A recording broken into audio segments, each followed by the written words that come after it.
Hello Guardians, it is Ebontis, and we are back for Should You Choose to Accept It Part 2. This is going to be for the Pressurized Refit, and this is going to be for the Under Pressure Catalyst. This is number 2 of 4. You have to do them in order though, so if you are looking to eventually unlock, say, like 4th times the charm, which is the 4th one for PvE, you are going to want to make sure you knock this out. Now, step 1. And this only seems to appear after you get through week 5 of the story, kind of finish up the story beat. This basically just kind of appears at Rasputin. Return to the Diocles Annex and download the cryptographic index. So what you're going to do is load up the helm. The Diocles Annex will be right down here. Warmind launch facility. We're going to go inside and I'll figure out where this thing's at. Alright Guardians, so once you finish Operation Diocles, download the launch code. So kind of once you clean out this final bottom room, we're going to download the cipher. There's our cryptographic index. And then we're going to travel to the moon for further instructions. So we got to land on the planet, and then it's going to tell us what we got to go shoot or do or otherwise.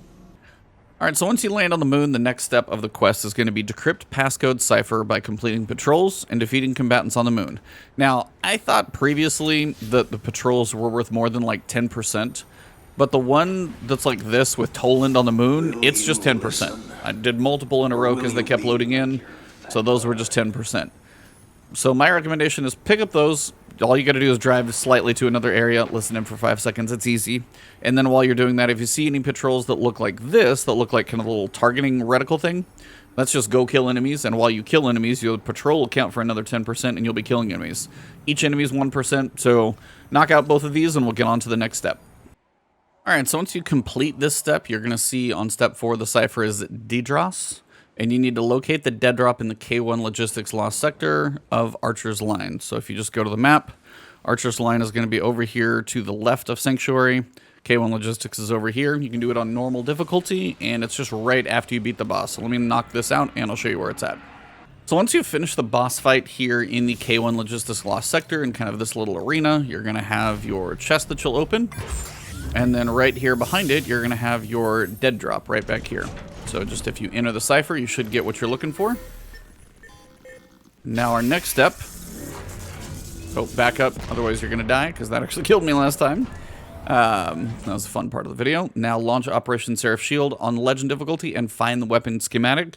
Again, what we're going to be looking for is an exoframe. I know the other 3 locations, so I just got to figure out which one where it is. It is Legend difficulty. I do have a guide in how to run this on Legend difficulty, so if you're finding this and Legend seems like a struggle, it's not too bad. It is just like some patience in there depending on your loadouts and stuff, but I will show you guys where it's at inside Operation Seraph Shield, and we'll wrap this guide up.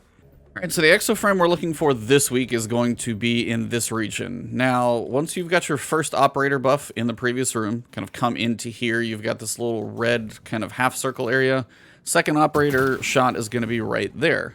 In here, you're going to have a couple of Shriekers, a couple of Exploder guys, and then down in this vent duct, we've got the little icon actually shows up pretty early, so it's hopefully hard to miss, but as you come through the ventilation, you're going to go ahead and grab your exoframe step, and then once you finish the mission, we will be able to obtain the second catalyst. I'm going to go ahead and hit the operator switch here and move on through the mission, and I will see you guys at the tail end. Alright, so once Big Guy is down, and I know Legend difficulty, it can be a bit of a slog on solo. If you're having troubles, just try and find a group. Find a fire team actually works pretty well on Bungie.net, so consider that one. One piece of advice, if you are going through on Legend, you should get a couple bonus chests, but if you found these little drones, there's 4 different places they can be. You get your bonus chest in here as well. Now we're going to upload a virus and finish this thing up where we should get our catalyst.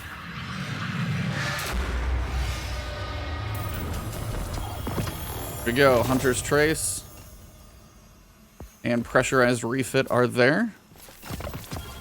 Looks like I got a whole bunch of stuff. I'm going to have to go check out my inventory at my postmaster, but that is it. Exotic Catalyst number 2. So that is how you wrap this one up. Pretty simple. Obviously, go through and do kind of the weekly operation. Go to the moon, shoot stuff, do patrols. Once you're good with that one, you'll have your code. Come into Operation Seraph Shield. And remember, it's the one you're looking for in the ventilation at kind of the second operator area. After that, finish this thing up and you're good to go. If you guys enjoyed this video, if this guide was helpful for you, please click a like below. Drop a comment if you got any questions, thoughts, which catalyst you're looking forward to. For example, me, it's 4th time's the charm for PvE. And other than that, if you guys want to find me on Twitter, Twitch, it's Ebontis. Here on YouTube, it is, you know, still Ebontis, but hit that subscribe button, hit the alert bell so you can see my next stuff. Nightfall's not that far away. Plenty of content still coming for you. Have a good one. I'll see you soon.